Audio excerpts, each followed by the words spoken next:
이 시간 우리에게 주신 하나님의 말씀은 구약 성경 이사야 2장 4절의 말씀입니다. 이사야서 2장 4절입니다.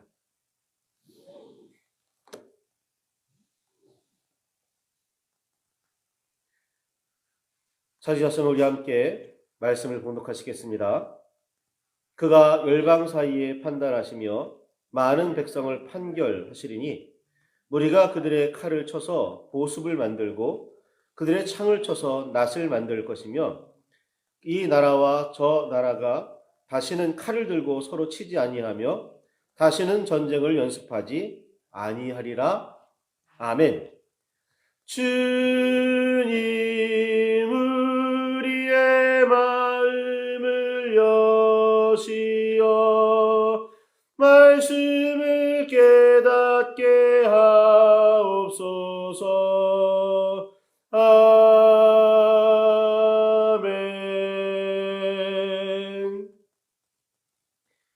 주님의 사랑과 그 크신 은혜가 저와 여러분 안에 가득하기를 소망합니다.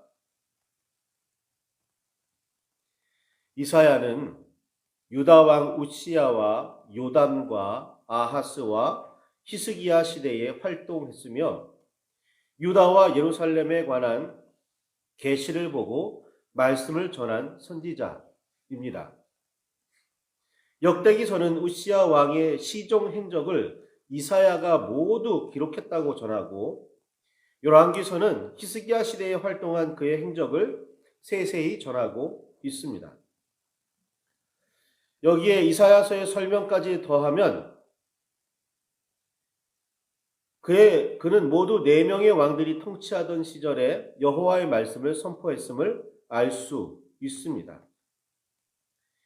아사랴라고도 불렸던 우시야 왕은 52년 동안은 유다를 통치했고 요담과 아하스는 각각 16년, 히스기야는 29년을 다스렸습니다.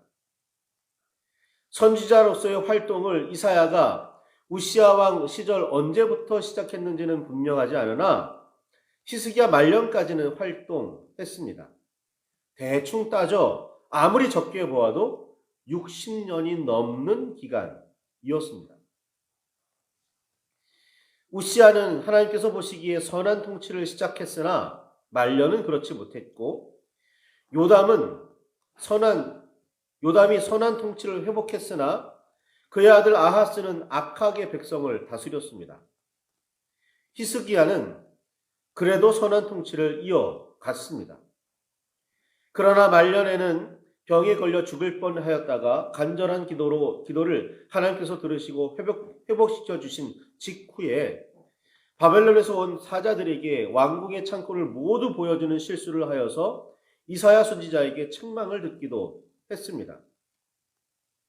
이 일에 대해 역대기서는 히스기야가 교만했었기 때문에 이런 사건이 일어났다고 전했습니다.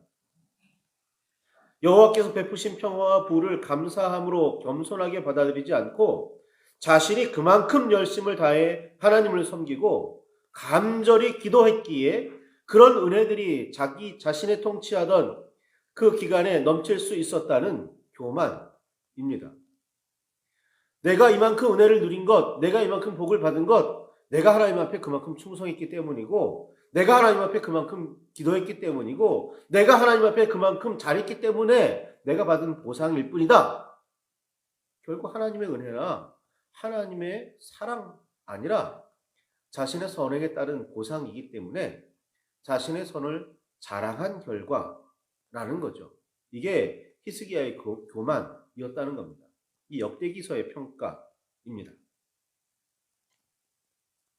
그러나 다행하게도 히스기야와 예루살렘 주민들은 그 교만을 뉘우쳤기에 여호와의 진노가 그 당시 그들에게는 내리지 않았습니다. 이사야가 활동하던 그 오랫동안 이스라엘 왕들은, 유다의 왕들은 일관성 있게 여호와를 섬기며 마음을 다해 하나님의 가르침과 명령에 따라 나라와 백성을 통치하지 않았습니다. 하나님 앞에 선했던 왕들도 너무나 쉽게 그 길을 잃었고 악한 왕들은 여호와를 버리고 다른 신들을 섬기는 일을 서슴지 않았습니다. 비록 뉘우치고 회개하기도 했으나 그런 마음과 변화가 오래 이어지지는 않았습니다. 이사야를 통해 말씀을 선포하신 하나님께서는 긴장의 끈을 느슨하게 풀어주실 수가 없었습니다. 이스라엘의 왕들과 백성들이 뉘우치고 회개하고 돌아왔으니 이제는 계속해서 여호와의 날개 아래 머물겠거니 신뢰하실 수가 없었습니다. 이사야의 선포에 밝고 아름다운 말씀이 거의 없는 이유입니다. 이사야뿐만 아니라 선지자들의 선포가 대부분 심판이나 멸망을 이야기하는 이유일 겁니다. 이사야는 여호와의 심판과 그에 따른 징벌을 예고했습니다. 이사야의 이런 말씀들은 오늘 우리에게도 똑같이 적용됩니다. 어쩌면 더욱 신랄할지도 모릅니다. 여호와의 심판과 징벌을 피할 수 있는, 다시 말해 심판에 따라 착하고 충성되다며 칭찬을 들을 사람이 과연 있기는 할까요? 그렇기에 이스라엘에는, 그리고 우리에게는 구원자 메시아가 필요합니다.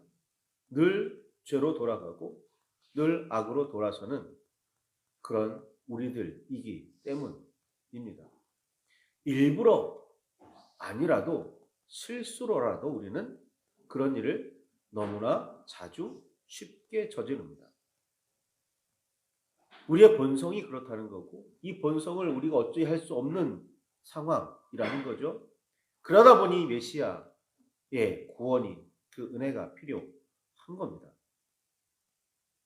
만일, 즉 마지막 때가 되면 여호와의 전이 서 있는 산이 모든 산 위에 우뚝 뛰어나게 될 텐데, 이게 이사야 2장 1절의 표현이죠. 그러면 만방의 모든 백성이 그 산에 모여들게 되리라 이사야는 선포했습니다. 만일 마지막 때가 되면 우뚝 선 여호와의 전 앞에 모든 백성들이 전부 다 모여오게 될 거라는 거예요. 여호와의 산에 오르면 여호와의 전에 이르게 되는 거죠. 그러면 그곳에서 여호와께서 여호와의 길을 가르치시고 그 음성을 들은 모든 사람은 그 길을 가게 되리라, 그렇게 이사야는 말합니다. 율법은 시온에서, 여호와의 말씀은 예루살렘으로부터 흘러나올 테니 귀를 기울이라고 말입니다. 만일, 즉 마지막 때는 더는 기회가 주어지지 않는 때를 말합니다. 그때가 되기 전까지는 그래도 잘못을 뉘우치고 악한 길에서 돌이켜 고칠 기회가 있지만 마지막 때에는 그 기회가 더는 없습니다. 이제는 심판이 있을 뿐입니다. 그동안의 말과 행동을 하나님께서 심판하시면 선은 칭찬받고 악은 징벌을 받게 됩니다. 시간이 계속 이어지고 역사가 계속되는 이유, 그것은 하나님께서 우리에게 기회를 주고 계시기 때문입니다. 베드로서 3장 9절에 따르면 베드로 사도는 이에 대해서 주의 약속은 어떤 이들이 더디다고 생각하는 것 같이 더딘 것이 아니라 오직 주께서 너희를 대하여 오래 참으사 아무도 멸망하지 아니하고 다 회개하기에 이르기를 원하시느니라 라고 말했습니다. 주의 약속이란 재림과 심판일 텐데 이 약속이 계속해서 미루어지는 이유, 그러니까 우리의 역사가 시간이 계속되는 이유, 그것은 우리의 죄악에 대해 참고 또 참으시기 때문이라고, 하나님께서 우리를 그렇게 참아주시기 때문이라고 베드로는 깨달았습니다. 그 이유는 모두 다 회개에 이르러 아무도 멸망하지 않기를 주님께서 원하시기 때문이라고 말입니다. 예수님께서는 하나님이 세상을 이처럼 사랑하사 독생자를 주셨으니 이는 그를 믿는 자마다 멸망하지 않고 영생을 얻게 하려 하심이라. 하나님이 그 아들을 세상에 보내신 것은 세상을 심판하려 하심이 아니요 그로 말미암아 세상이 구원을 받게 하려 하심이라. 요한복음 3장 16절과 17절에 그렇게 분명하게 말씀하셨습니다. 하나님의 목표는 멸망과 심판에 있지 않습니다. 하나님께서는 우리 모두가 영생에 이르기를 바라시고 온 세상이 구원받기를 원하고 기다리십니다.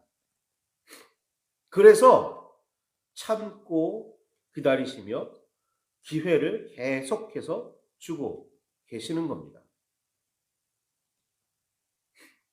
그러나 그 마지막 때 말일 심판의 날은 도둑같이 언젠가는 반드시 우리를 찾아옵니다.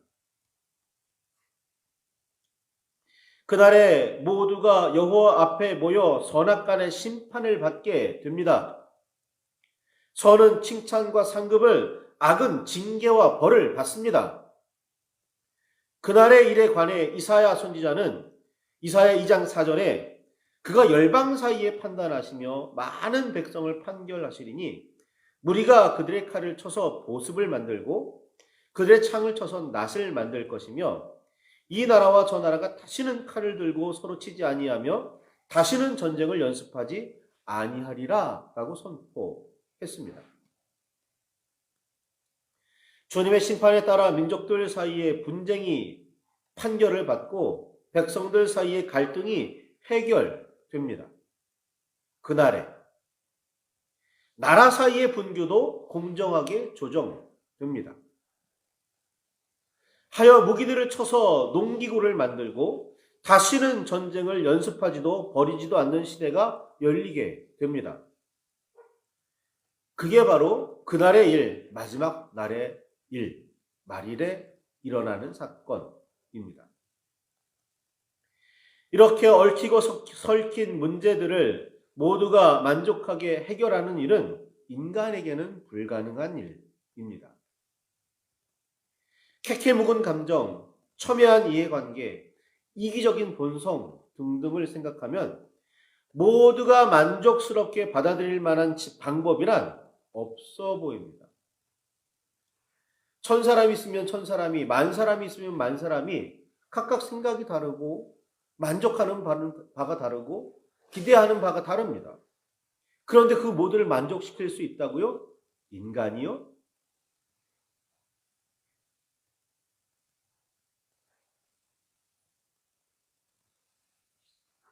혹시라도 그런 생각을 한다면 그것은 교만입니다.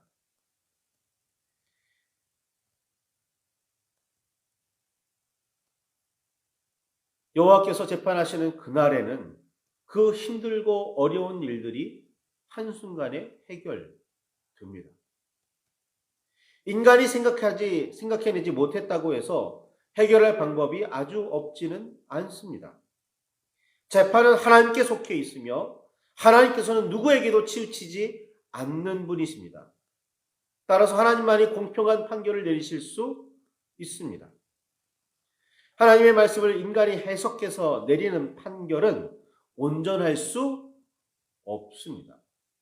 그 시대, 그 당시에는 그럴듯해 보일지 몰라도 시대와 사람이 달라지면, 지역이 달라지면 또다시 다른 적용을 해야 할지도 모르죠.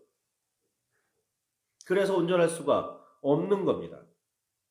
성경 공부도 조심해야 합니다. 시대적 상황과 철학 그리고 자기의 생각을 성경, 즉 하나님의 말씀에 더하는 순간 너무나 쉽게 하나님의 뜻과는 다른 무엇이 되기 때문입니다. 아무리 그렇지 않다고 주장해도 인간은 공평하지 못하고 공정하지 않습니다. 그러나 여호와의 판결은 우리의 판결과는 전혀 다릅니다. 온전한 정의와 공의를 따릅니다. 따라서 누구나 만족할 수밖에 없습니다. 그래서 우리는 그 무엇도 우리의 지식과 경험으로 판단해서는 안 됩니다. 재판이 하나님의 영역인 이유는 우리 인간이 그만큼 불완전하기 때문입니다. 우리는 자기의 이익을 위해서라면, 자신의 만족을 위해서라면 무슨 짓이든 저지르기 때문에 어떤 경우에도 하나님의 자리에 앉아 그 역할을 대신해서는 안 됩니다. 하나님의 정의와 공의를 따를 도리가, 방법이 인간에게는 없습니다. 그래서 여호와의 영에 사로잡힌 야하시엘은 역대하 20장 15절에 전쟁은 너희에게 속한 것이 아니요 하나님께 속한 것이라 라고 선포했습니다. 전쟁의 승패도 재판의 결과도 모두 하나님께 달려 있습니다. 사도 바울은 이를 받아들이지 않는 사람을 육에 속하여 하나님의 영이 하시는 일들을 받지 않는다고 깨우쳤습니다. 하나님의 성령의 일들을 받지 않는 이유는 어리석어 보이기 때문이고 영적으로 분별되는 일들이라 육신의 눈만으로는 진정한 옳고 그름을 분별할 수 없기 때문입니다. 그래도 우리는 지극히 이기적이고 자기중심적인 판단과 판결을 멈추지 않습니다. 그만큼 우리는 철저하게 육신에 속해 있습니다.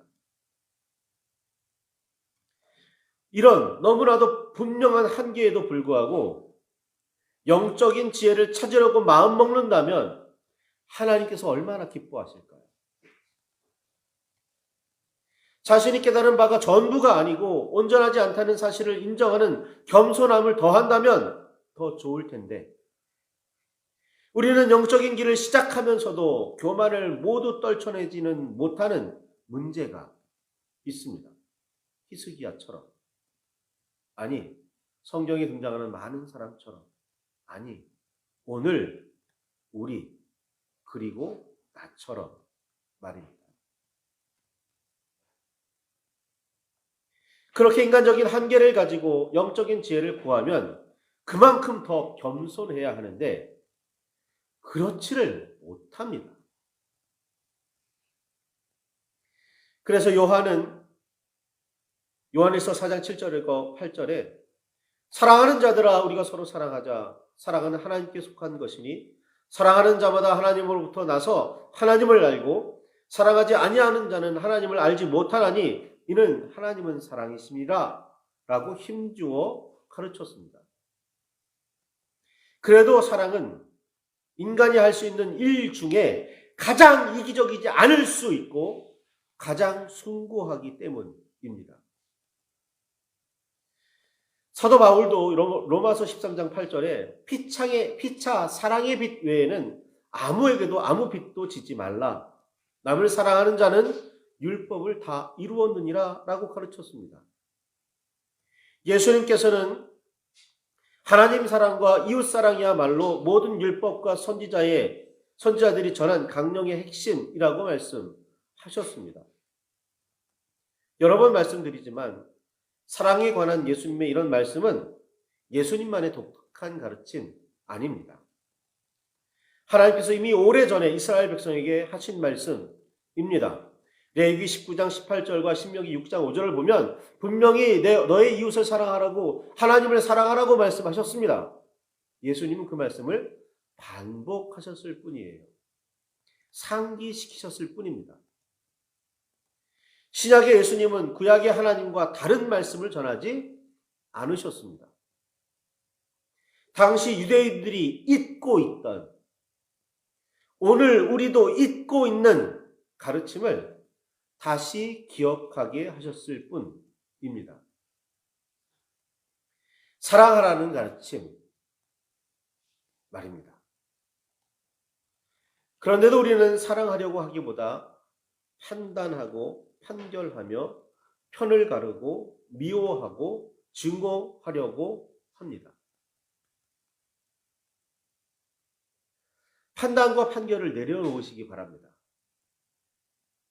하나님께 속한 일이니 하나님께 맡기시기 바랍니다. 아니, 아예 신경 쓰지 않았으면 좋겠습니다. 그럴 수 있다면 말이죠. 그리고 사랑하시기 바랍니다.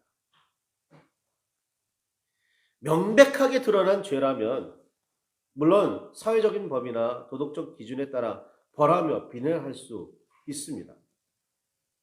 그래도 최종의 판단과 판결은 하나님께 속한 이름을 기억하시기 바랍니다.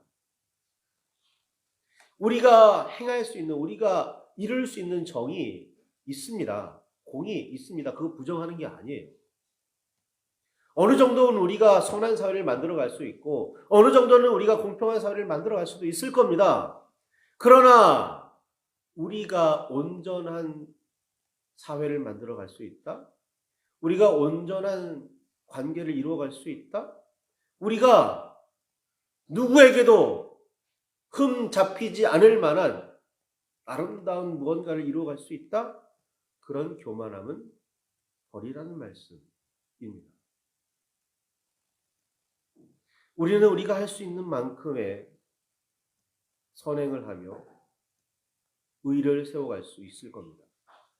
그러나 그 모두마저도 최종의 판결, 최종의 판단은 하나님께 달려 있음을 분명히 기억하시기 바랍니다. 그리고 하나님께서 우리에게 말씀하신 대로, 주님께서 우리에게 말씀하신 대로, 사도들이 가르친 대로 사랑 외에는 모두 버리시기 바랍니다. 그게 하나님의 뜻입니다.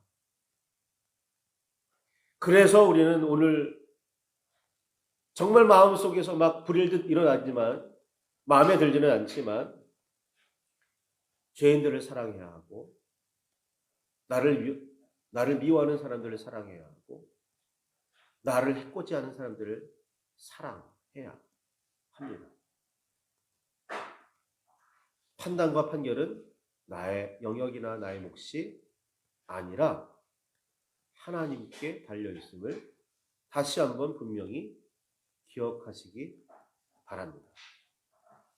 말씀을 붙들고 깊이 묵상하시기를, 그 묵상을 통해 주님의 뜻을 더욱 분명하게 깨달으시고 깨달으신 그 주님의 뜻이 삶에서 열매 맺혀지는 귀한 역사가 있기를 바랍니다. 주님께서 저와 여러분을 선한 길로, 아름다운 길로, 온전하고 공정한 길로 이끄시기를 소망합니다.